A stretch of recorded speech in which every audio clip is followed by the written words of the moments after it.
We've got Pavitra Shankar, the MD at Brigade Enterprises, joining in on the show right now. Pavitra, hi, morning. Good to have you on the show. Q2's been good for you in terms of your pre-sales, especially when it comes to residential. But, your peers have been reporting a drop in this metric on account of the Shraddh period in the second quarter as well. Tell me what worked for you in particular, and what kind of levers did you see aiding your growth? Hi, good morning. Thanks for having me. Yes, we did have a pretty good Q2. We are also positive about the rest of the financial year. I think our team has done well, not just selling new launches. I think the entire industry has been affected by the pace of new launches in terms of getting approvals. But we do have existing inventory that our team was able to sell that is under construction or close to completion. And I think that has really supported the numbers. So, the market is still very positive. Residential demand is still good. So based on all those things, we're feeling pretty confident about the rest of the year as well. What is your sense in the way how the luxury and the non-luxury portfolio is moving for Brigade and for in the real estate sector per se? So for Brigade specifically, we've predominantly been looking at mid-segment, that is mid and upper mid-segment. For us, that used to be around 60 to 1 crore ticket size is what we used to define as the sweet spot. But over the last couple of years, that's really changed dramatically to be more from 1 to 1.5 crores in our key markets of Bangalore, Chennai, and Hyderabad. So we've seen some like-to-like price increase for the same market, same product. And a lot of that price increase you've already seen in our numbers over the past couple of years.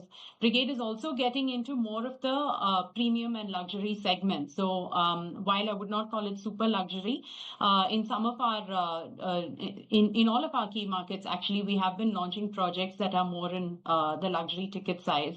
So those are doing well and well accepted. Of course, the momentum and sales velocity of those will naturally be different from the mid and upper mid segment. But I think in the long run, or at least in the medium term future, we see that there will be strong demand in the luxury segment as well. It's just a question of, having the right sort of product in the right market and locations as well. That still holds true. Pavitra, not just your diversification into other cities, but I want to talk about the DRHP that you filed for your hospitality business IPO. Tell me what's the timeline like and how's the business looking? So because we have filed the DRHP, that was on October 30th, we have a number of publicity restrictions, so can't speak too much about it. But typically the SEBI approval is about 90 days. So we're not actually able to speak too much more about the performance of the business. So back to what we can focus on, your realizations are up by 45%, broadly 10,000 rupees per square foot. How much of that is largely a function of compulsion which came because of increased prices of land bank or increased prices of labor, cement and steel? So I think the best metric to look at that way is where we were a year ago, same quarter. Our average price realization in Q1, Q2 of FY24 was around 7,500 rupees. That same pricing, if I look at Q1 of FY25, so the first quarter in this financial year in our portfolio was around 9,500 rupees. I think that is mostly the like-to-like price increase that we've seen, which is upwards of a 35% over the last couple of years. In our last quarter, our average price realization is more like 10,800 rupees a square foot. That increase has come more from having launched premium projects like Brigade Insignia in Bangalore, Brigade Icon in Chennai, where the average price per square foot is substantially higher, 12,000 in Bangalore, 26,000 in Chennai. So that's where you're seeing the premium and the luxury movement coming in. But as I mentioned, the like-to-like itself has seen a dramatic increase of about 35% in the last 18 to 24 months. I want to talk about the net debt as well right now. While it's come down in the second quarter, but wanted to understand about the recent QIP as well that you've raised about 1,500 odd crore rupees. Is that now factored into your net debt figure that you've reported? Yes, that's actually why it's looking so low. So we did a QIP of 1,500 crores.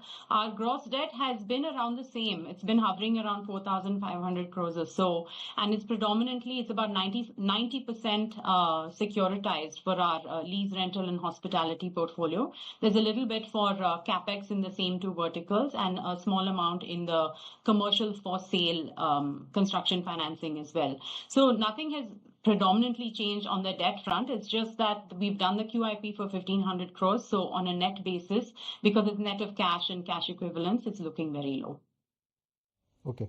But if one looks at the trend, which is very important for, let's say, our viewers here who aspire to invest in real estate stocks or they own real estate stock, do you see this kind of a demand trend to last for 3 to 5 years? And when do you see the cyclicality of the real estate sector would kick in? It's tough to call how long this cycle is really going to last. I think it's been through the industry, at least on the residential front, which most people sort of deem to be the benchmark for the health of the sector, has really been on the up and up only since post-COVID. So prior to that, it was we were constantly reeling from some shock or the other, whether it was demonetization or RERA or introduction of GST, which are all good things in the long run, but it impacted the industry on an operational basis for a while. So only post-COVID have we really seen the price run up. It has been a dramatic run up. So I would say that there is still a lot of demand across all the major markets in India, in terms of tier 1, and there is substantial growth in tier 2 cities as well.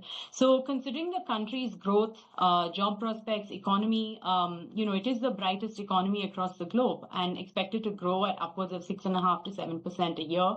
I think structurally the cycle is good and still has some legs on it. I think pricing has also sort of we've seen enough price increases. So to expect the same kind of price increase seems challenging for us to assume that. So if pricing is stable now, I feel the demand will still continue to be stable. It will still be fairly affordable.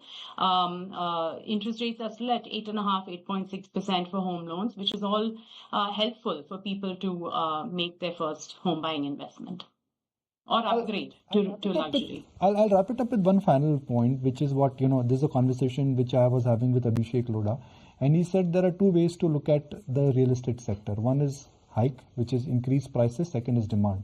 And for that, the two numbers he uses is the GDP growth to understand the demand and the wage growth to understand the price. What are your views on both? Well, naturally, those are definitely the factors as well. If the economy is doing well, and if you're seeing that in terms of employment, and employment in the sectors that are able to afford real estate. In our key markets of Bangalore, Chennai, and Hyderabad, we're seeing substantial economic activity from GCCs. Now, the employment that happens at these GCCs is much higher quality than what people assume is the IT and the tech industry. Their wage growth and their capacity to earn is substantially higher.